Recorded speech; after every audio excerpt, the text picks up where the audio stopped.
Well, the first time that I ever even thought about acting, it was when I was asked by my girlfriend's theater teacher to join a play. I'd never gone to theater, I'd never acted before. Her teacher actually sought me. I came to a rehearsal of a different play they were doing, and she sought me out to be in the next play, and I was like, I don't know anything about this. Why would you think I would be right for it? But she said, trust me. And so that play was Chekhov's The Bear. And it was then that I fell in love with acting, because I'd never really had any experience with what it was. I had appreciated great performances over the years in film and TV, but I never really thought about what it took to be an actor. So my experience of doing that play is when I fell in love with it.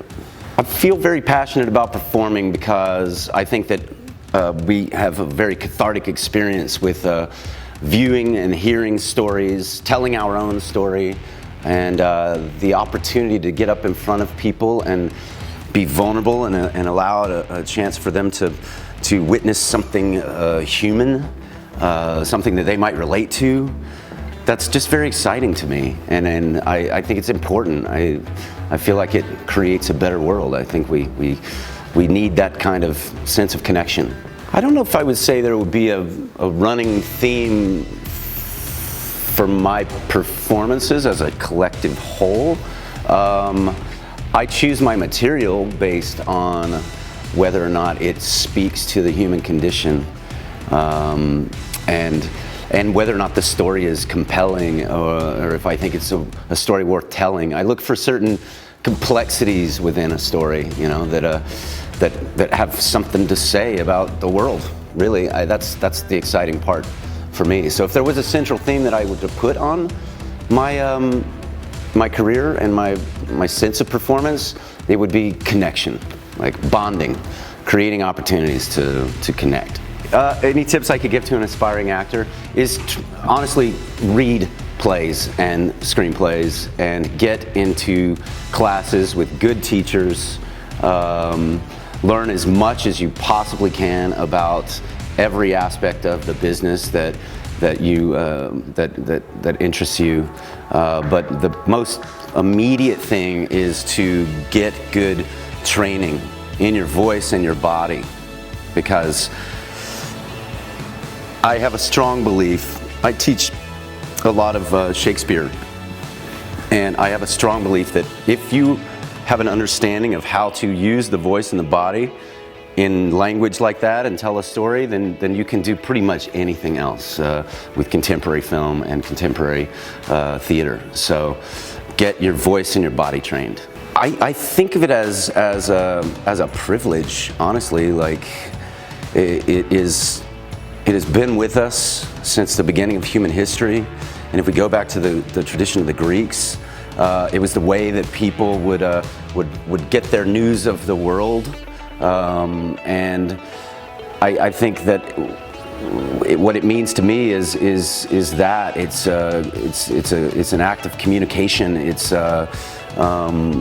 I personally also find it incredibly therapeutic, not performing from a place of therapy. We don't do this to like have therapy on ourselves, but I find it therapeutic.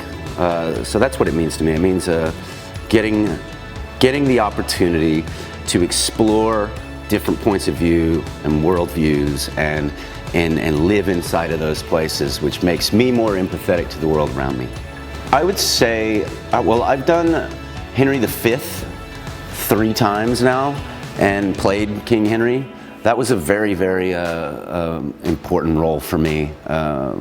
Just the whole story, the coming of age of it, and the making of a king. It was a really interesting and compelling thing to dive into.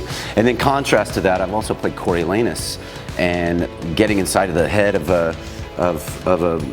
a man like that, who is so bent on ambitious means and telling a story that is about kind of the corruption behind making a ruler was really interesting. But those are 2 very political examples, and I like historical dramas. But probably my two most favorite roles that I've done would be Couturian from The Pillow Man. I had read that play by Martin McDonough, whom most people would know for the films In Bruges and 3 Billboards from Ebbing, Missouri, and 7 Psychopaths. I'd read the play, and the writing moved me, and I was completely enraptured by it. But then when I got into playing that character, just the depth and the complexity of the story, and there was a really interesting experience going through Couturian for myself. There's every so often you get a role and you go through it and you live in it, and it changes you as a person, and that was one of those for sure. And then also another one that I did was called A Steady Rain by Keith Huff, and that was I played Denny Lombardo, who was a Chicago cop who went through a downfall, and that was a particularly powerful experience playing that role for me, because we were taking that on kind of right before the COVID-19 pandemic, when things were building up with a lot of tension between police and minority groups, and this play touches on that. So living inside of a current thing within that fiction was very powerful. I've had a number of them, honestly. I think that anyone who does a craft like this should collect as many teachers and mentors as they possibly can, just to give themselves the opportunity to diversify their own thinking about themselves within the business and within the craft itself. But yeah, I've had a few. I've had many, actually, too many to name, to be honest. My vision of success is setting yourself goals that you shoot for, and in the process and the journey for going after those goals, you learn something about yourself and the world around you, and it changes you, and you use that knowledge and you use that information. Growth, in my mind, is success. I don't think of success in financial terms, but I also know that we need money to survive. So balancing your dreams with the practicalities of your life, that to me is a version of success. And I don't think about chasing emotional experiences like happiness. Happiness is something that comes and goes. I think if we orient ourselves toward happiness, or concepts like happiness, we kind of set ourselves up to fail. I view success as achievement within one's own realm of influence, like what it is that you want from your life, being very clear about that and having the bravery to go for it. I don't know if I could pick a scene on its own, but I could definitely say a story. I've always wanted to play George in Edward Albee's Who's Afraid of Virginia Woolf, and I would love to have the opportunity to do that play, and I would want to do it with Sarah Paulson. I think she's brilliant, and I would like to do Who's Afraid of Virginia Woolf with Sarah Paulson. A famous performance that I rewatch for creative inspiration. One of my favorite movies of all time is Lawrence of Arabia by David Lean. It's about 4 hours long. I remember the first time I saw this film. It was at a movie theater on a college campus, and it was a double feature between Sergio Leone's The Good, the Bad, the Ugly, and David Lean's Lawrence of Arabia. And I went in and I watched The Good, the Bad, the Ugly, and then a short break, and then went and watched Lawrence of Arabia. And I was so impressed by both of those films, and I saw them both early in my career. I went and got a hamburger and then went back and watched the same double feature again in the same day. But I revisit Peter O'Toole's performance in Lawrence of Arabia on occasion, just because I love the complex fabric of his journey from the beginning of that film all the way to the end. Any performance from a great actor that has an actual journey where you see a character change based on honest given circumstances within the story, and you see them change. They become different people. They are affected, and by the end we're seeing someone new. And I feel like O'Toole does that brilliantly in that movie. It's so expressive without being forced. And so that's just one amongst many that I'd go visit. If I were able to go back in time to my 20-year-old self, let's say, I would tell him, hey, listen, it's good to dream, but don't write the story in stone, because you have no idea where life is going to go, and you have no idea what it's going to give you. So don't get caught up in the groove of life has to go a particular way. Good to set yourself something to achieve, but don't lose track or go off the rails if it's not turning out the way that you expected it to, because you only have the present moment, and whatever that's going to bring is what it's going to bring.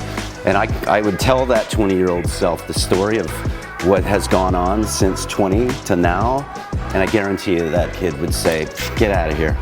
Absolutely not. There's no way you're talking about my life. So that would be my advice to my younger self is like, don't fret. Don't fret. It all leads somewhere.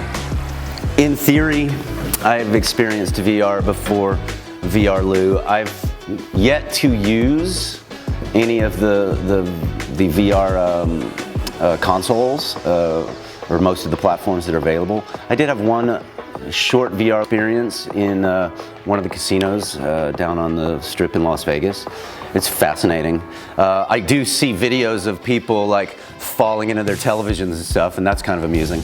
But as a gamer, I do game. I'm not like an everyday gamer, but I own an Xbox One and I play games, and it is intriguing to me, this concept of entering into a world that is immersive from a video standpoint. I always think about it. It's kind of like the dream that I thought about when I was a kid playing open world games, you know. It's like my only thoughts were like, how do I get inside of this television? And now we get to do that. How amazing is that? It's incredible.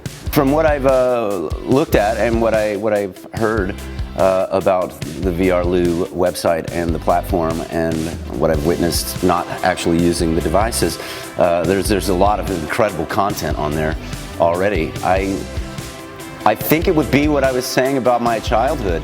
The next step for me is like immersive world gaming. Like I would love to the idea.